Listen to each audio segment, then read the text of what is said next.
députés nationaux participer à la réunion conviée par notre secrétaire permanent, le professeur Bata, qui voulait s'entretenir avec les députés avant d'aller en vacances parlementaires. Nous venons aujourd'hui, le 19, de faire presque une année depuis l'élection du chef de l'État. Il était question que chaque député qui va rentrer dans cette commission puisse être armé moralement en vue de restituer ce que nous avons fait ici et les avancées. C'était une réunion très importante. On a senti la résurrection de politique de l'Union sacrée.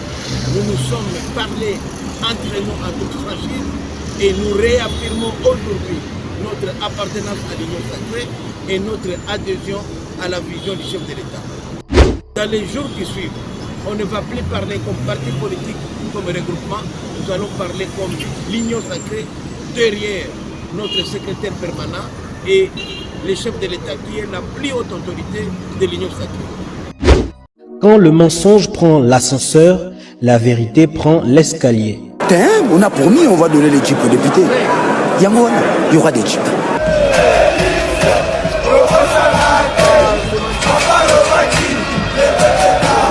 Notre ennemi c'est le Rwanda, FRDC, Poumae, Munguna Nabiso Kagame, Congolais, Kangae, peuple Telema, Banguna Bakoti, la Mukati kama mpima tali politiki, Songisaki Bomoto, dans le Korondenge Kwei na mapoko Banguna tozala Bomoko, Mutu moko tiako punde la Congo, Soki biso mokote, Tona nyongwa mutu te noko, Ezapona peuple, Bunda mwana mai, Ezapona yonaye, Ezapona ngai, Ezapona Congo, Ezapona Goma, Ezapona Ruchuru Kiwanja Bunaka. Honorable Willy, bonjour. Nous venons de vous voir ici au sortir d'une réunion importante de l'Union sacrée. Pouvez-vous quand même nous dire ce qui vous a motivé de venir participer à cette réunion qui se veut importante? Oui, effectivement, nous sommes venus ici en tant que députés nationaux participer à la réunion conviée par notre secrétaire permanent, le professeur Bata, qui voulait s'entretenir avec les députés avant d'aller en vacances parlementaires. Comme vous le savez très bien, nous venons aujourd'hui, le 19, de faire presque une année depuis l'élection du chef de l'État. Il était question que chaque député qui va rentrer dans cette commission puisse être armé moralement en vue de restituer ce que nous avons fait ici et les avancées politiques de l'Union sacrée. Nous sommes des ambassadeurs de la vision du chef de l'État. Il fallait aussi ressouder les liens à l'Union sacrée et éviter que nous puissions mener de démarches ou prendre des prises de position d'une manière disparate. C'était une réunion très importante. On a senti la résurrection de politique de l'Union sacrée. Nous nous sommes parlé entre nous en toute franchise et nous réaffirmons aujourd'hui notre appartenance à l'Union sacrée et notre adhésion à la vision du chef de l'État. Dans les jours qui suivent, on ne va plus parler comme parti politique, comme regroupement, nous allons parler comme l'Union sacrée derrière notre secrétaire permanent et le chef de l'État qui est la plus haute autorité de l'Union sacrée. Et si l'État le permet, avant d'aller en vacances, les députés nationaux, les sénateurs, les ministres et chefs des regroupements et partis politiques de l'Union sacrée vont prendre langue avec la plus haute autorité politique pour partager la nouvelle vision de l'Union sacrée. Comme nous n'avons jamais cessé de le dire que l'Union sacrée doit être adaptée au contexte actuel. Il y a beaucoup d'enjeux politiques en cours. Nous venons de faire que presque une année au pouvoir. Il est temps que nous puissions retrousser les marches. Et nous pensons qu'après les vacances parlementaires, la configuration de l'Union sacrée sera différente. Elle va répondre aux défis du moment, puisqu'on a senti qu'à un certain moment, le présidium nous a fait endormir, pour le dire, mais il est temps que l'Union sacrée, qui qui a la majorité au pouvoir puisse parler le même langage et répondre aux défis, aux attentes de la population. C'était l'essentiel de la réunion que nous venons de tenir avec le secrétaire permanent de l'Union sacrée. Comme nous avons l'exclusivité devant nous, pouvez-vous quand même nous dire des actifs de cette année qui vient de se passer avec le pouvoir, l'entrée du pouvoir à l'Union sacrée? Quels sont les éléments actifs que vous allez amener à la base conformément au bilan du chef de l'État en cette première année de son mandat? Bon, je crois que le chef de l'État a longuement parlé du bilan de sa mandature pendant la première année de sa mandature. Moi, je retiens 2-3 petites choses qui pour moi sont importantes. D'abord, la première, c'est que nous avons réussi pour la première fois à connaître la baisse des prix des produits pétroliers. Comme vous le savez très bien, le carburant a un effet d'entraînement sur tous les produits de première nécessité. La deuxième chose que j'ai beaucoup appréciée aussi au l'Union c'est la stabilité relative de la monnaie. Depuis un certain temps, on connaissait beaucoup de yo-yo de francs congolais face au dollar américain. Aujourd'hui, nous avons constaté quand même qu'il y a une certaine stabilité. Mais je dois aussi dire que la liberté d'expression, ça c'est vraiment un cadeau. Le chef de l'État a tenu à sa parole que les Congolais peuvent s'exprimer librement. On a vu aujourd'hui l'opposition tenir des meetings, des manifestations publiques, zéro arrestation, zéro condamnation. Donc ce sont des avancées que nous saluons et surtout la dernière réalisation, c'est l'inauguration du centre culturel africain. C'est le plus grand centre culturel aujourd'hui en Afrique et surtout cela entre dans la vision du chef de l'État. Je rappelle ici que lorsque le chef de l'État était élu à la tête de l'Union africaine, parmi ses priorités à sa mandature à la tête de l'Union africaine, il y avait la culture. Et beaucoup de gens ne comprenaient pas l'importance. À ce moment-là, je me rappelle même, on a demandé, mais pourquoi le chef de l'État a placé la culture parmi ses priorités? Mais aujourd'hui, le chef de l'État l'a matérialisé. Avec un bijou qui vient de donner, vous savez, aujourd'hui, ça fait des années depuis la création de l'INA. L'INA n'a jamais eu de bâtiment. Aujourd'hui, l'Institut national des arts occupe 3 bâtiments à 3 étages. C'est le meilleur, même mieux que même beaucoup d'institutions. Ça, tout ça, ça rentre dans la vision de Fachi. Et la culture, c'est notre identité. On ne peut pas aujourd'hui parler de l'identité congolaise, de la souveraineté nationale, si on néglige notre propre culture. Aujourd'hui, le chef de l'État a démontré que pendant son mandat, comme il l'a dit à l'Union africaine, il commence à prêcher l'exemple par son pays en dotant la République démocratique du Congo du plus grand centre culturel de l'Afrique et le 3e en Afrique et au monde plutôt. Merci. Avant de passer les micros à notre confrère Wechi, je vais quand même poser cette question parce que vous êtes expert sur des questions des Grands Lacs. Vous êtes élu de Walikale, vous maîtrisez des questions vraiment sécuritaires. Qu'est-ce que nous pouvons retenir de cette vacance parlementaire? C'est que vous allez dire à vos électeurs sur la situation sécuritaire de l'Est. Tantôt on voit Kagame saboter la République, tantôt on voit Kagame recevoir les émissaires angolais. Est-ce que nous avons échoué sur le plan diplomatique pour ce qui concerne la situation sécuritaire de notre pays? En tout cas, comme vous le savez très bien, la République démocratique du Congo a toujours été respectueuse des engagements internationaux. Comme vous le savez très bien, sur l'initiative américaine, l'Angola a pris la tête de la médiation du conflit qui nous oppose au Rwanda.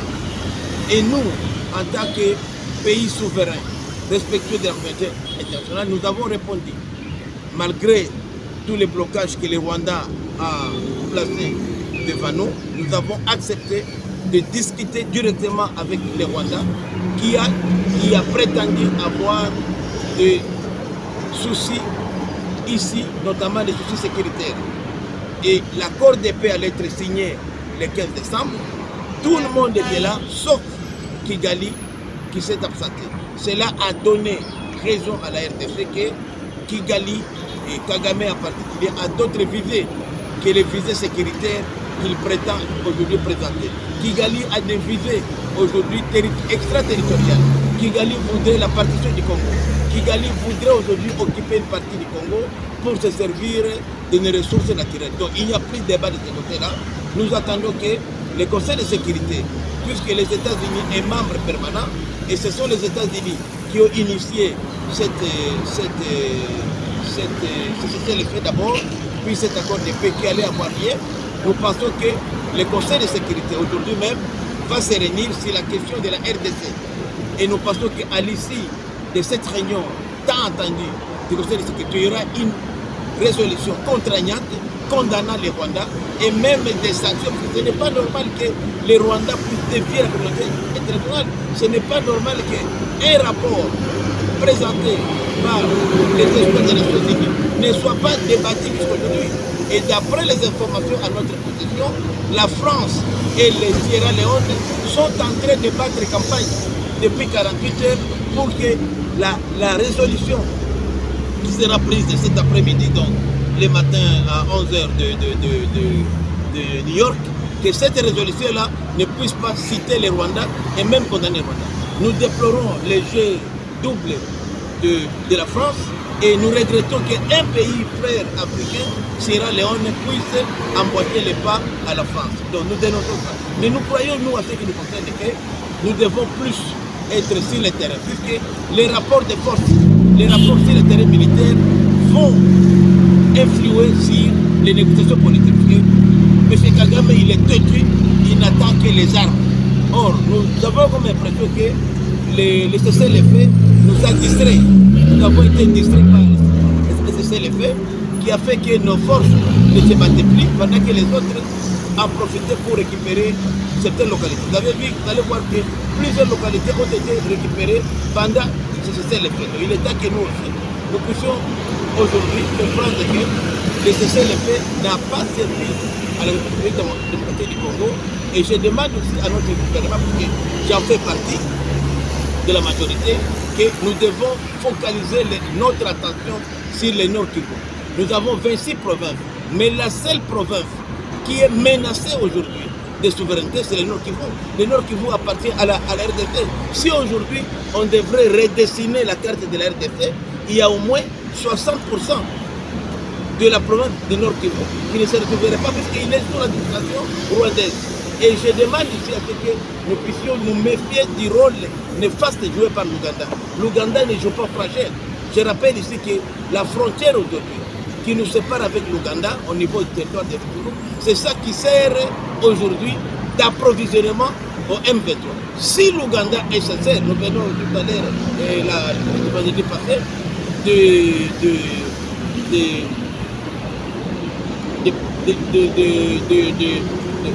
d'approuver à l'Assemblée nationale l'accord sur l'exploitation du produit pétrolier entre nous et l'Ouganda à l'Assemblée nationale. Nous avons ratifié cet accord. Mais moi, ça m'a fait mal puisque nous ne devons pas continuer à financer les agresseurs. Nous devons aujourd'hui étudier quels sont les mécanismes que nous devons faire pour éviter de financer indirectement les agresseurs. Quand vous voyez aujourd'hui ce qui se passe à l'Est, c'est des programmes. Toutes nos exportations passent par l'Est. Tous les échanges passent par les Rwandais, par l'Ouganda, par le Kenya, alors que ce sont les pays qui soutiennent la rébellion. Puisqu'il est impossible qu'un petit pays comme le Rwanda puisse tenir tête en finançant les rebelles sans que nous soyons complices. Donc nous sommes complices indirects. C'est pourquoi nous devons aujourd'hui développer des mécanismes comme la Chine l'a fait, nous en permet pour développer des stratégies en vue de faire agenouiller ces pays voisins qui ne vivent que de nous, qui ne dépendent que de nous économiquement. Donc la meilleure guerre aujourd'hui, c'est la guerre économique. À travers la guerre économique, c'est une sorte d'embargo qu'on imposerait aux pays comme le Kenya, comme l'Ouganda et le Rwanda, qui, à 60% de leur économie, dépendent de nous, de la RDC. Comme il nous faut la guerre, nous devons aussi développer des stratégies pour les éviter, travailler avec les Rwandais, les pays comme la Tanzanie, qui ont aussi un port qu'on peut utiliser, le Burundi, qui est frontalier. Donc c'est ça les combats que nous sommes en train de mener, mais nous sommes confiants qu'avec le retour des députés en vacances, nous allons tous, moi j'ai dit nous en Nord Kivu, les coquistes, nous avons levé l'option d'aller au front. nous n'irons pas en vacances à l'étranger, nous allons tous au front, puisque c'est là, dans les 3 mois, d'ici 3 mois à notre retour, nous ne savons pas ce que le pays serait. Et 3 mois, c'est beaucoup, c'est presque le 1 tiers, le 1 quart d'une année. Donc tout peut se faire pendant cet état-là. Et souvent, les agresseurs profitent quand nous sommes distraits pendant la période des fêtes et à la remise de reprise de l'administration américaine, puisque les démocrates ont toujours soutenu les Rwandais et ils veulent tout faire pour qu'avant la passation du pouvoir de Biden à la tête des États-Unis, qu'ils puissent au moins récupérer le maximum, qu'ils puissent prendre le maximum de localités chez nous. Même, peut-être même toute la province. Nous devons être très vigilants. C'est pourquoi j'ai salué l'engagement de la diaspora congolaise à travers la télévision de Papa Wetchi, que je félicite, parce que Papa Wetchi a quand même fait preuve de patriotisme en nous dotant de ces médias ici. Nous pensons que nous pouvons les utiliser pour la sensibilisation. Et nous avons dit que nous ne voulons pas entrer dans ce débat-là, débat des cannibaux qu'on appelle des réformes. Le chef de l'État a parlé des réformes fonctionnelles. Une réforme est tout à fait normale, même dans les pays les plus civilisés, on fait des réformes. Parlant de réforme qui vous allez en vacances parlementaires, êtes-vous prêt justement à sensibiliser votre base sur cette proposition du chef de l'État qui appelle à une réflexion commune pour arriver à harmoniser les vues sur le changement ou la révision de la Constitution? Moi je pense que le débat sur le changement comme sur la révision n'est pas à l'ordre du jour aujourd'hui. La réforme constitutionnelle est elle-même constitutionnelle. C'est tout à fait légal. Moi je pense que laissons à la commission interdisciplinaire qui sera mise en place de faire des réflexions. Après tout, ces réflexions-là seront soumises à l'Assemblée nationale et au Sénat. C'est à ce niveau-là que les débats pourraient se faire. Mais tout débat aujourd'hui sur cette question-là, moi je pense que même c'est un débat qui ne vaut pas la peine. Ok.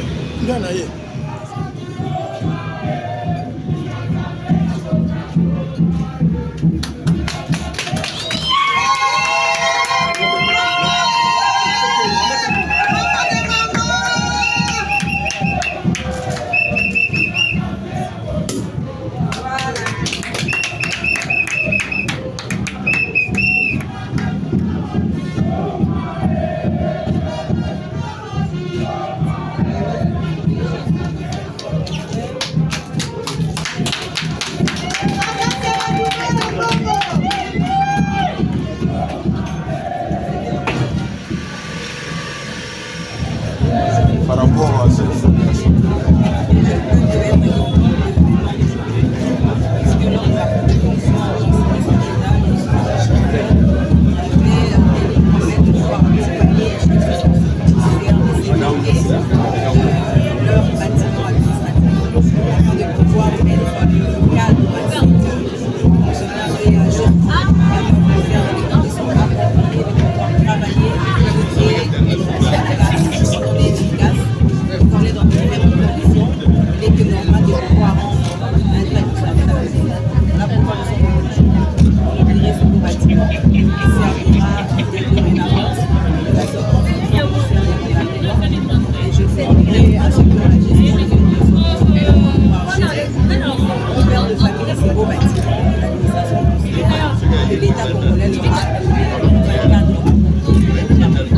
Est-ce qu'il y a aussi une promesse par rapport à d'autres institutions qui travaillent dans des conditions pas bonnes?